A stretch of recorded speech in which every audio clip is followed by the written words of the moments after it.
Howdy! I am jumping in to preempt myself to tell you about something you need to know about. Something very exciting is happening, and that is we are coming back with our most popular workshop ever. It is the one evening crash course in all of the 101 how to start investing information that you need to know. It's going to be hosted by our resident investing expert and friend of TFD, Amanda Holden, aka Dumpster Doggy. She's going to spend the evening going over everything you need to know to get started with investing or to build up your current investing strategy. She will also be doing a live Q&A to answer your questions. And if you can't make it for the live workshop, which is March 24th at 6:30 p.m. Eastern Time, that's okay. A recording will be available. Normally this class is $15, but you can get them for only $10 using the code INVESTINGVIP at this link in your description right below. And your ticket also gets you a free downloadable workbook that takes you through the process of building out your investment portfolio, including cheat sheets, checklists, and interactive exercises. Once again, class is March 24th at 6:30 p.m. Eastern, but if you can't make it live, no worries, you'll get the recording. Come, it's only $10 and you will become a confident investor. Hey guys, it's Chelsea from The Financial Diet. And this week I am going into a topic that I know even before I say a single word, just from the title and thumbnail alone, is a bit of a minefield. Now this video is going to be a bit longer than I usually make them, and it is entirely because I recognize the sensitivity of this subject and because it is something that is quite important to me personally, and I want to make sure that I'm doing it justice, even if that doesn't mean entirely protecting myself from people throwing tomatoes in the comments. As I've stated before on this channel, I not only don't have any children myself, I don't plan to have any children. I'm someone who considers themselves a part of the child-free by choice community. And though I'm a bit more agnostic about things like eventually fostering children or working with them in some other capacity, I definitely know that giving birth and raising a child is just not for me. And therefore, the fact that I'm even going to touch on the topic of parenthood and more specifically motherhood makes me a bit of a sitting duck. But where I don't have the authority, nor to be clear the desire to speak on parenthood, I do have a lot of authority on the topic of being visible and making money on the internet, both of which are things that have been a defining feature of my life for the past 10 years and have led me to have a lot of serious convictions on when and how people should be able to enter into these choices themselves. So I initially started my career as a writer kind of by accident. I submitted some articles to a then very nascent website called Thought Catalog, where I ended up getting published many times over, initially for free, then for about $25 an article, then eventually as a staff writer, where I started at $33,000 a year and capped out at $42,000. So in terms of the money that I was exchanging for my high level of visibility, it's fair to say that for that first part of my career, it was quite low. And it also came at the time at an extremely high level of personal exposure, in large part because when I started writing publicly on the internet, I was 22 years old and quite flippant about not just the opinions that I was expressing in my articles, but about expressing them at all in such a forum when you're being read potentially by millions of strangers. At certain points throughout my writing career there, I was under a quota of 4 articles a day, meaning that the actual content going into the writing was, to put it nicely, often less than well considered. And for example, in my first year of writing publicly, I wrote an article about the then popular Slut Walk March, where I more or less made the argument that women who dress provocatively on some level deserve to be harassed. It was a terrible article, and not even one I really think I fully understood when I was writing it, but I did already understand the very crude internet logic of express trenchant opinion, get clicks. The article went viral for all the wrong reasons and led to me being what I could refer to now as proto-canceled. I was lucky enough to be able to continue my writing career. A year later, wrote a follow-up article expressing how my thoughts on the matter had changed, because in addition to being 22 at the time I wrote it, 2011 internet was, let's just say, a little bit less woke on gender issues, and I was really learning along with the rest of the culture why that internalized misogyny I grew up with wasn't it, chief. And over a decade later, although I still from time to time receive disgruntled emails from people who are confronting that piece of content for the first time, I consider it something that's no longer reflective of who I am today, and I'm lucky enough that it doesn't have a bearing on my current career. Later on in 2015, after starting TFD as a personal blog, and then my full-time job, but still in writing form, through a production partnership with John and Hank Green, who some of you might know, we launched the TFD YouTube channel, the one you're watching right now and the one which has almost 1 million subscribers. It's a level of visibility on the internet that is quite high and comes with a lot of drawbacks. But the success of this YouTube channel has largely enabled us as a company to grow to the 12 employees that we currently are and do all of the other amazing things that we are able to do both on and off of this very channel. And although my increasing visibility on this platform has changed in some ways my own relationship with social media, for example, in the past few years especially, I've become a lot more discerning about the things that I'll post on my personal accounts, particularly when it comes to other people and especially minors. I do feel at 33 years old and with over a decade of experience being on the internet behind me that I'm able to do an accurate cost-benefit analysis of what this public exposure allows me to do with my life and with my business, and the downsides that I could otherwise avoid. Even if I'm not particularly interested in keeping the same level of visibility long term, or is it something I really enjoy in and of itself on its own? I also, because of my long career in digital media, am very aware of the finances of YouTube. I've often spoken with other adult creators who went into the YouTube world a little bit blindly and achieved viral success before they learned about the infrastructure of making money on the internet, and therefore were exposing themselves to all kinds of predatory behaviors, unfair deals, and unsavory ways of making money off of their content. I was lucky enough in that I worked in sponsored content at my old job before I even started TFD, and part of what allowed me to start my company was that I understood not only how to monetize stuff on the internet, but how to do it well and sustainably. This video wasn't brought to you by anyone today, but that was a specific choice. And you may notice that for those of you who don't have YouTube Premium, you saw some automated pre-roll ads playing before the video, which is also a choice. I should note here that pre-roll is not only based on your own algorithm, so when you see an ad for something you don't like, it ain't because we chose it, it's based on your search history and what YouTube thinks you want to see.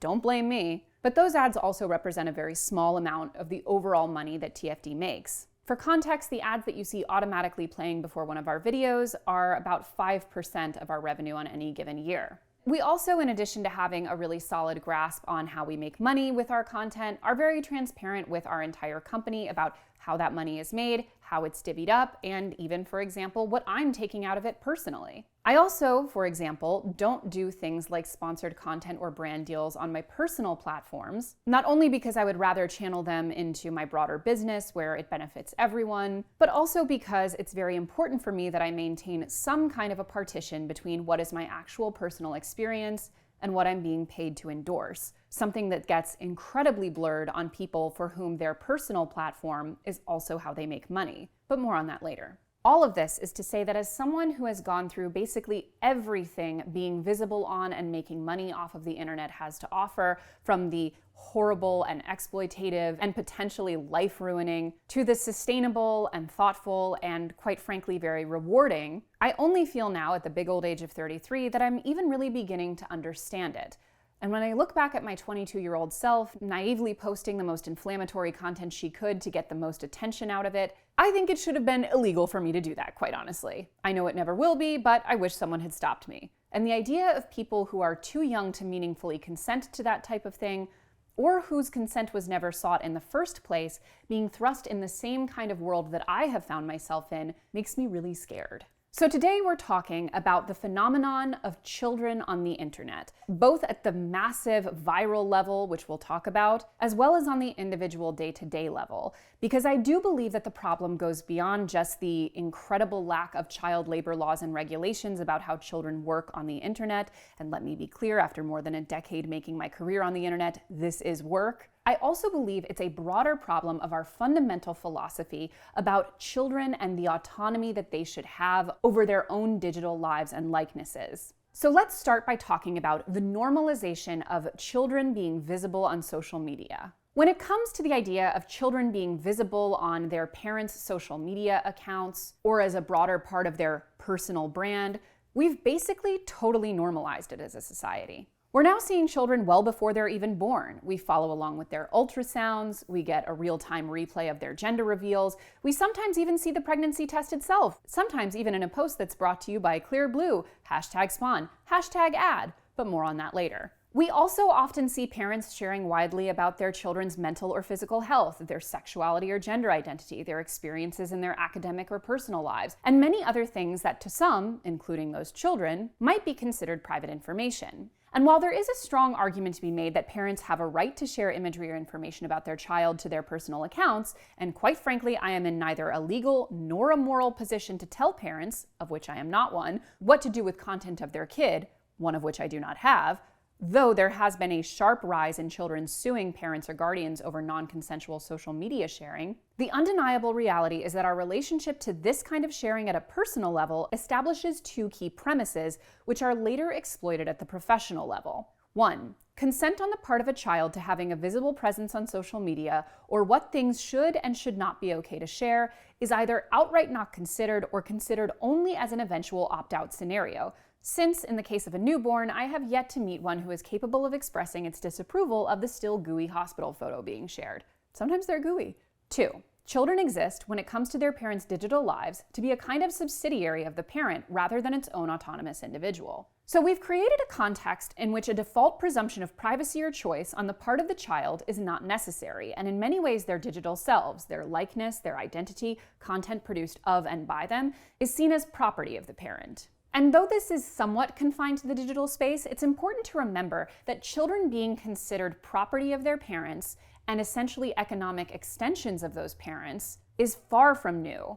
It's a philosophical concept that has waxed and waned in all different cultures throughout history on all kinds of different issues. And up until roughly the late 1930s in the US, the default presumption that children were effectively the economic property of their parents and arguably should be exploited as such was very much the default position. Now, I do not say any of this to suggest that every parent who shares a photo of their toddler enjoying a plate of spaghetti is committing some horrible ethical transgression, or that they're taking us back to the Victorian era in terms of children being seen as economic subsidies of their parents. But I do believe that all of these choices being made are being made in a broader context that we are all part of creating, intentionally or not. When we see children as fundamentally not needing to render consent about a given thing, we cannot then blame individual parents for not seeking that consent. And again, I have many parents in my life whom I love and think are wonderful, thoughtful parents who do this kind of sharing. And I understand how and why it is so normalized at that personal level. But where it becomes even more complicated and, in my opinion, outright more ethically dubious is when that content is being monetized or leveraged to build a more public brand. When sharing becomes a job. From your titans of mommy blogging to the MLM peddler from your high school, hey girling you on Facebook DMs, turning social media accounts into ways to generate income, either directly or indirectly, is a defining feature of our current internet, and something I am personally quite familiar with. And even if you're not directly selling a product with a given post or being paid to post it in the case of #Spawn, when you are monetizing your personal accounts to any extent, the overall growth, engagement, and performance of the channel become integral parts of that account's success and financial viability. Data around the impact of posting children to a given piece of content's performance and engagement metrics can be difficult to find, because honestly, that's just kind of a bleak thing for people to acknowledge out loud. But both an anecdotal trip around the pages of some of your favorite influencers, as well as deeper dives in pieces like this recent one in Newsweek, demonstrate the extent to which heavily featuring your family, including and especially your children, can be excellent content business. A child's presence in YouTube videos can rake in considerable profits. In 2019, the Pew Research Center found videos with children who appear to be under the age of 13 received 3 times as many views as other videos. 9-year-old Ryan Kaji, star of the Ryan's World YouTube channel, topped Forbes' 2020 list of highest paid YouTubers, estimated to have netted $29.5 million from his content and product lines. And while I do believe that that story is in and of itself quite heavily compromised, when compared to other examples of children being leveraged for the good content engagement they provide, the outcomes can be much darker. From the same Newsweek article, one prominent case saw a Maryland couple, Mike and Heather Martin, who ran the infamous Daddy of 5 channel, lose custody of 2 of their 5 children and end up sentenced to probation for child neglect. The Martins' content involved inflicting emotional torment onto the children under the guise of pranking. In one, the Martin family accused their 2 sons of having made a mess by spilling ink, screaming and swearing at them while the young children cry and plead with their parents. In another, Mike Martin taunts his distressed young son and then shoves him into a bookcase as the boy tries to rush past his father. The channel had more than 700,000 subscribers, and their videos were watched millions of times. The Martins subsequently took the videos down and issued public apologies, but also said that they were just an act. "We were going for shock value," Heather Martin told a local TV station. "What you see on our YouTube channel is not a reflection of who we are. It's not. It's a character. It was a show. A bad show, but it was a show. And as someone who is intimately familiar with the way that metrics and engagement can shape the kind of content you're creating, especially when money is on the line, although this seems monstrous to imagine, it also seems a very logical outcome of platforms which are ultimately rewarding this type of content.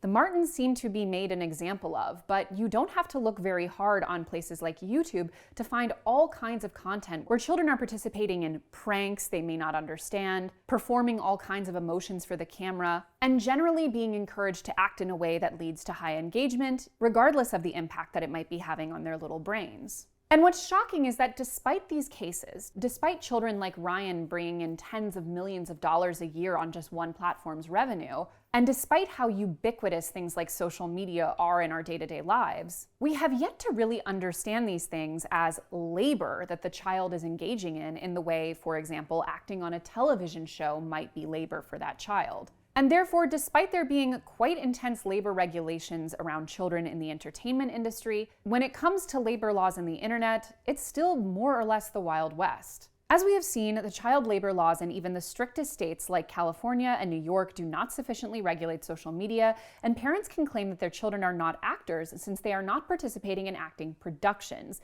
And as our recent TFC interview with former child actress and all-around awesome person Jeanette McCurdy taught us, even in industries where the labor of children is heavily regulated, things like child exploitation, abuse, and coercion are still more the norm than the exception. So in industries which have relatively negligible regulation, and where labor is not perceived as such, the opportunities for financial and emotional exploitation are basically limitless. And making things all the more complicated is the extent to which social media and influencing is predicated on the idea that rather than playing any kind of separate role, as in the case of acting, you're rewarded specifically for showing your true self.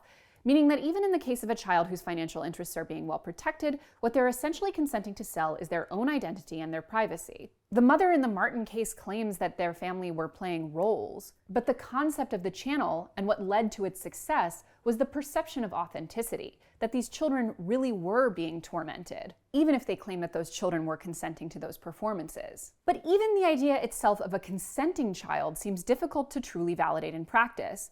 When we look at some of the cases of children being leveraged for content, as in that article, what does consent actually mean? Does a 5-year-old know what it means to have a video of them crying go viral on YouTube to the tune of tens of thousands of ad dollars? Does a 12-year-old whose entire life has been documented on social media since before her birth feel that she can meaningfully opt out of continuing to be shared? Does a group of siblings who know that their family's financial health at least in part depends on them continuing to do a cappella covers in the back of their minivan have an ability to say no without massive consequences? In researching this video, this one woman who has like 8 children and is really well known on the social media platforms for it, is basically like the Babadook on my Instagram Explore feed, is like haunting me and popping up all over the place. And she has this one video, and I won't give much detail because I don't want this to be about any one person, but she has this one video where like her husband and all of her kids are dancing like to a viral TikTok thing in matching outfits.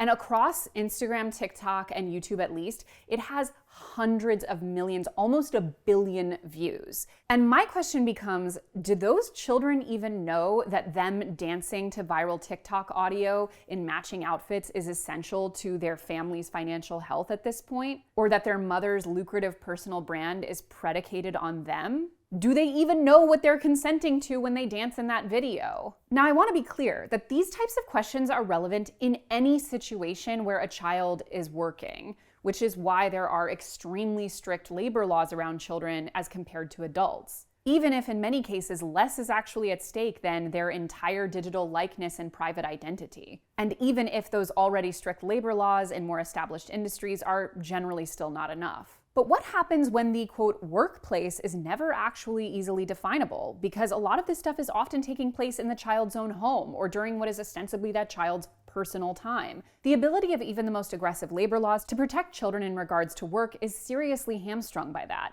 If a video of a child on a playground racks up tens of millions of views and huge ad dollars as a result, were they working? What if they're playing in the background of their kitchen to make their mother's sponsored post for Bounty paper towels get better engagement on her grid? Is that work? Is it? I think yes. And as it pertains to labor laws, it seems clear to me that the two key factors that combine to make it the Wild West that it truly is in this regard is what we discussed before, which is the overall social perception that children don't need to be consenting to any of this, combined with the idea that what we're talking about isn't actually work, even when it's worth tens of millions of dollars. But let's say even if it's not a job, right? Because it's a much clearer legal and ethical issue when the child is exchanging labor for currency. But even when it's not a job, this is still a massive issue, right? Because even if we were to enact the most strict possible labor laws around this type of content, what happens when the very act of engaging on these platforms, especially at highly visible levels, is in and of itself dangerous, regardless of the monetization? Because it may now seem totally inevitable that everyone, including children, are just going to have their entire lives documented on social media even before birth, and way before they can even understand the consequences. But it's important to remember two things. One is that that same perception of inevitability used to be applied to children being part of the workforce, which is now seen by our culture as largely cruel and immoral. And two, the effects that things like social media, internet visibility, and digital content consumption can have on children are already being understood as fraught with consequences for mental health and development, particularly in issues like social anxiety, depression, low self-esteem, and even increased risk of self-harm and suicidality. It's of course no surprise then that the tech elite have become famous for heavily restricting their children's access to things like social media and devices more generally, as they're on the cutting edge of the risks that these things actually represent to children. And yes, again, there are vast shades of gray between a photo of a child smiling on their aunt's Facebook and a child who is generating millions of dollars a year making videos playing with toys on YouTube, which is an entire subphenomenon of the platform unto itself and very good business. The underlying assumption is the same. While we may know on some level that this stuff isn't good for the kid, ultimately we, the adults, get to be the arbiters of to what extent they're exposed to it before they can render consent or before they're even asked for it. And this becomes even more complicated when you consider the extent to which content of children, such as images and videos, can be used for all kinds of nefarious and abusive purposes. We know that photos and videos of children are being harvested all the time for use in activities which I'm not even going to describe here because I don't want this video to get flagged. And to be fair, this is not avoidable for anyone on the internet. Anyone's imagery can be used for really gross things or for purposes beyond what they were initially intended, let's say. I am a person who has never once posted anything suggestive about what's happening below my ankles, and yet I have a fairly well-established wiki feet page of people who've harvested pictures of my feet from my Instagram and other places where I was unknowingly and naively posting myself in sandals. I know I'm also Streisand affecting the hell out of this, and you guys are gonna go look at my wiki feed. At this point, what am I supposed to do? I'm not gonna try and get them to take it down. And honestly, I've sort of found it a little bit funny at this point, like some of the comments I find hilarious, and at the end of the day, it's not really harming me, so I'm not gonna make a big deal out of it. But I'm an adult who is able to consent to that, or at least understand it. I know now realistically, when I post a photo of myself in sandals during the summer, those guys are on it. And it's part of the much broader deal with the devil that I'm making for the life that my digital exposure allows me to have and the business it allows me to run that I mentioned all the way at the beginning of this interminable video. But I'm making that choice. And I know the stakes. Children are not, and they don't. Ultimately, I cannot stress enough, the point of this video is not to point my finger at any one person or to suggest that anyone who's engaged in anything on the spectrum of this behavior is somehow a bad person. I don't think you are. I don't think any of us really are for the most part, except for a few awful outliers. I just think people operate in the context in which they live. And again, to take it back to what we consider normal or acceptable as a society, people used to have no compunction about sending all of their children to go work in coal mines. That was just considered a way to build character for your kids. And if your 6-year-old wasn't getting down there with a little flashlight on its head, like he wasn't earning his keep. Obviously that seems barbaric to us now, but it didn't used to. And when I look back at the parents who would have made those choices in that time, I don't think they're bad people either. They're operating within the context in which we live. And as much as we make fun of boomers who don't understand the internet and had their brains melted by Facebook memes about Joe Biden, and who generally saw the same destruction of their mental health that they told us was going to happen from playing violent video games, the relationship that millennials, I think, have to the idea of children growing up on the internet as the first generation to really handle that from birth will one day similarly be looked at as a huge mistake, especially when we look at children who are being leveraged for their labor, their likeness, and their digital fingerprint. It's tough to navigate these things in real time. None of us were given a manual. But as someone who entered the gladiator arena of making content on the internet at the age of 22 and who looking back thinks that even that was ridiculously young and shouldn't have happened, the idea of a teenager or even a young child doing the same thing before they even understand what they're agreeing to is really scary. And as we've seen here, can have truly awful consequences. So if you take nothing else from this video, I ask you to think just a little bit differently about how much we feel that children get to be their own autonomous individuals when it comes to navigating our digital world, and maybe get on our favorite mommy bloggers a little bit more when their kids are featured in SpawnCon and there's zero disclosure about that child's financial protection. And as always, guys, thank you for watching, and don't forget to hit the subscribe button and to come back every Monday, Tuesday, and Thursday for new and awesome videos. Ciao!